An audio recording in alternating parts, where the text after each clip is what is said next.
Press the bell icon on the YouTube app and never miss another update.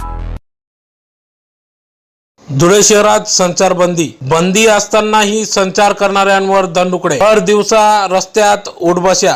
Police प्रशासनामार्फत मनपा प्रशासन व जिल्हा प्रशासनामार्फत संचारबंदी लागू झाली असून या संदर्भात आज पोलीस प्रशासनाने कडक कारवाई करीत संचार करणाऱ्यांवर दंडुकडे टाकत भर रस्त्यात उठबशा करण्यास भाग पाडले। संचारबंदीतही रस्त्यावर येऊन फिरणाऱ्यांचे धाडस करणाऱ्यांना पोलीस प्रशासनाने तडाखा बसवत संचारबंदीच्या आदेशाची पायमल्ली करत हिरोगिरी करणाऱ्यांना उठबशा काढाव्या लागल्या। काही ठिकाणी पोलिसांच्या काठ्यांचा प्रसादही मिळाला। काल संध्याकाळपासूनच राज्य शासनाने संचारबंदी जारी केली असून आज संचारबंदीला लाईटली घेणे अनेकांना महागात पडले। जीवनावश्यक वस्तूंच्या खरेदीसाठी वेळ दिलेला असताना देखील या वेळात टवाळकी करत दुचाकीवर फिरणाऱ्यांना जागोजागी पोलिसांनी अडविले। योग्य कारण दिले नाही तर त्यांना उठबशा काढायला लावल्या। काही ठिकाणी पोलिसांनी अशा संचार करणाऱ्यांवर काठीचा जोरदार प्रसादही दिला।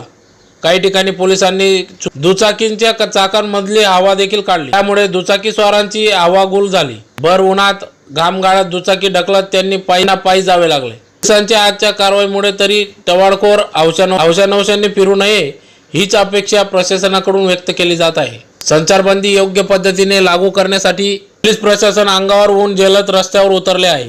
स्वतः अतिरिक्त पोलीस अधीक्षक डॉक्टर राजू भुजबळ, डीवायएसपी सचिन हिरे, शहर पोलीस ठाण्याचे पीआय हेमंत पाटील तसेच विविध पोलीस ठाण्याचे निरीक्षक चौकात पोलीस फौजफाट्यासह ठाण मांडून उभे आहेत। रस्त्याने दुचाकी अथवा वाहनांनी ये जा करणाऱ्यांची चौकशी करून कारणाशिवाय संचार करणाऱ्यांना मात्र अद्दल घडवली म्हणून ऑन दी स्पॉट शिक्षा केली जात आहे। पोलीस प्रशासनास सक्त झाल्याने दुपारी 12 नंतर रस्त्यावर तुरळक वाहतूक दिसत होती। चौकात उभे असलेले पोलीस पाहून वाहन चालक रस्त्यावर येण्यास धजावत नव्हते। आज सकाळी 8 वाजेपासून शहरातील 5 कंदील चौकात भाजीपाला आणि जीवनावश्यक वस्तू खरेदीसाठी प्रवाशांनी प्रचंड गर्दी केली होती। सदर गर्दी हटविताना पोलिसांना मोठी कसरत करावी लागत होती। सकाळी 11:30 वाजेच्या नंतर मात्र पोलिसांनी कठोर भूमिका घेतली असून त्यामुळे अवघ्या तासाभरात गजबजलेल्या 5 कंदील चौकात शुकशुकाट पाहायला मिळाला। अशाच प्रकारे चित्र शहरातील सर्वच प्रमुख रस्त्यांवर दुपारी 12 नंतर पाहायला मिळाले। जनतेच्या आरोग्यासाठी आणि कोरोनाला पळवून लावण्यासाठी राज्य शासनाने जारी केलेल्या संचारबंदीतही फिरणाऱ्यांना नेमके म्हणावे काय, त्यांच्यावर कोणती सक्ती करावी असा सवाल प्रशासनाने पडला आहे। आज देखील नेहमीप्रमाणे किराणा मालाचे दुकाने, दूध डेअरी व जीवनावश्यक वस्तूंची दुकाने, दवाखाने, पेट्रोल पंप सुरू होते। संचारबंदीतही मनोहर टाकीज जवळील श्रीराम पेट्रोल पंपावर गर्दी दिसून आली। लागू करण्यात आले असून एकत्रित जमा करून भाजी विक्रेत्यांनी थांबू नये व 5च्या वरती गर्दी करू नये। तात्काळ तुम्ही आपल्या हातगाड्या पेढे घेऊन गल्ली परिसरात, कॉलनी परिसरामध्ये विलगीकरण असे वेगवेगळे होऊन तुम्ही लोकांना सेवा द्यायचे व व्हायरसचा प्रसार कमी करायचा आहे।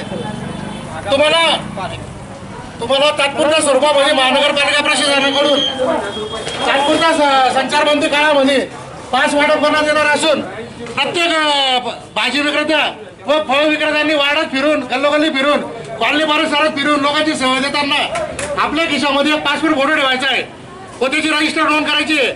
जेव्हा पोलीस प्रशासन, महानगरपालिका प्रशासन जेव्हा आपल्याबरोबर फिरेल व आपल्या जवळ जर आपला पास नसेल तर आपल्यावर दंडात्मक कारवाई होईल याची काळजी घ्यायची आणि तात्काळ हा परिसर खाली करायचा आहे। सर्वांनी आपल्या गल्ली परिसरामध्ये फिरायचंय, तिथे गर्दी करू नये। चला हलवा गाड्या। Press the bell icon on the YouTube app and never miss another update.